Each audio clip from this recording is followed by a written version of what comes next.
games where he won't have a multi-point game, and didn't last night. And didn't last night.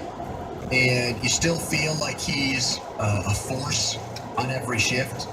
And that was one of those games that Crosby, didn't get the kind of statistical reward for playing that he probably deserved. When I see him play that well, it makes, that's where the bar is for me, Ron. There are games where he'll go long stretches, not long stretches, but for him, I guess long stretches, where there might be 4 or 5 games and you really don't notice him.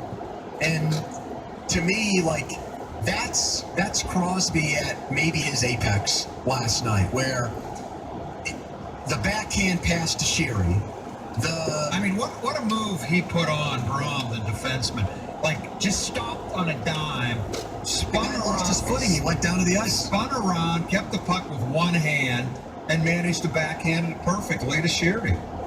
He had at least, we talked to Ray Ferraro earlier. He said he had at least 3 or 4 passes to Hornquist where Hornquist could have scored. Yep, I thought the same thing. And I thought Sidney was really at his best in the first period, right out of the box.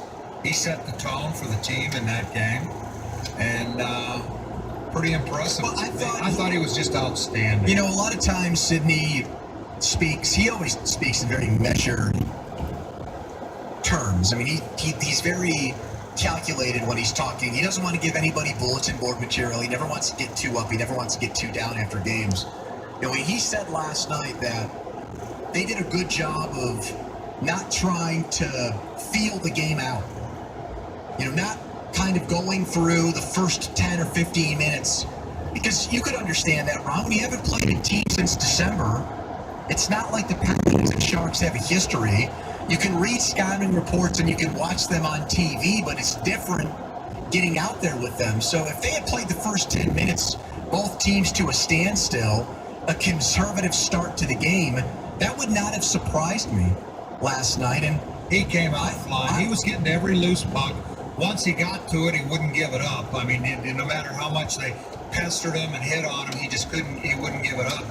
He had great passes to his teammates. I just thought it was maybe his best game in the postseason. And this is from a guy who had 3 game-winning goals against Tampa Bay. Just dynamic all over the ice. And what did Mike Sullivan say? You want to hear it? Inspiring. Yeah, go ahead. He was asked about Joe can give me, look at him, give me the thumbs up. He's on top of things. He's got, how's the what's cooking coming today? Oh, he likes it. He's smiling. Here's Sullivan on Crosby after the game. You can see his hunger to win. He's inspiring. I thought he was a force out there all night. He's so strong on the puck. His speed through the neutral zone. He's a threat.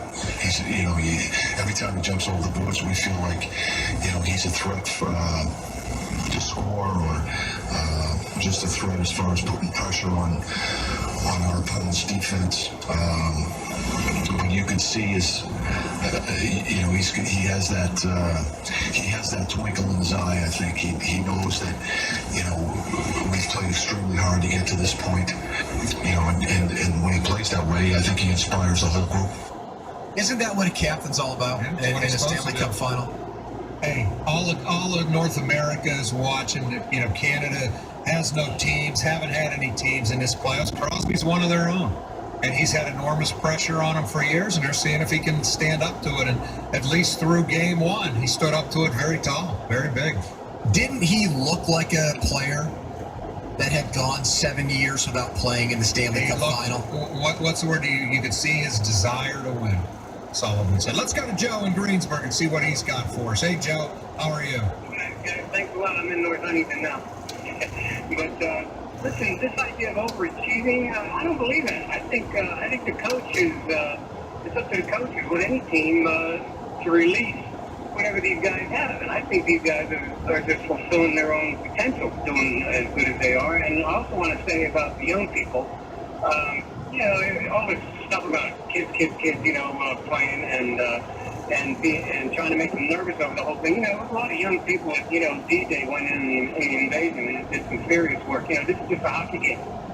So anybody that's young and playing, they can shrug off any pressure that the media wants to give them. It's a horrible comparison for me. We're not. No one is sitting here comparing hockey players to guys who go and serve our country, and the ones we remembered yesterday and should remember every day.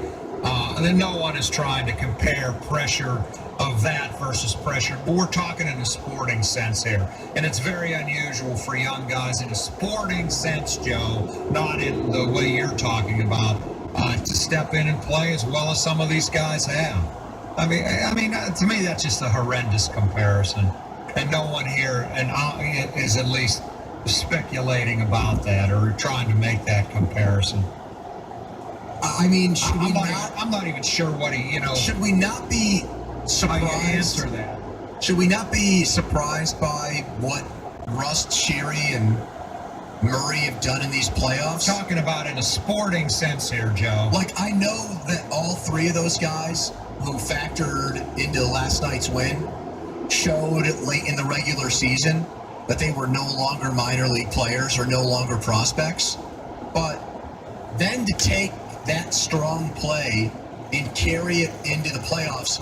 Ron, it wasn't that long ago that we were asking out loud if those guys were wearing down because the grind and demands of the playoffs are so long, and it takes a lot out of like 30-year-old players that have been in the league for 7 and 8 years and know what they're getting into. And I know that younger players, sometimes they don't deal with the aches and pains that older players do because their bodies are, they're in better shape and they haven't had the seasons of ponderance, and they don't have the injury history. But for Matt Murray, he played 13 straight games. I mean, he's never had to play at this high of a level so many games consecutively. Connor Sherry, he's never played maybe he has played into May in the minor leagues, but that's not the same as this is, or Brian Rust. I'm sorry, like, every time those guys score a big goal, maybe I shouldn't be surprised by it anymore, but I am. That those two players were the first two goal scorers for the Penguins in the Stanley Cup final, and it came 60 seconds apart. Like, Sherry surprised me a little bit. Although as I asked Letang the questions about this depth you have, because these guys aren't depth guys anymore. They're top two line guys. He said, we expect this out of them. Sherry was scratched just like Murray was for Game 5 against Tampa.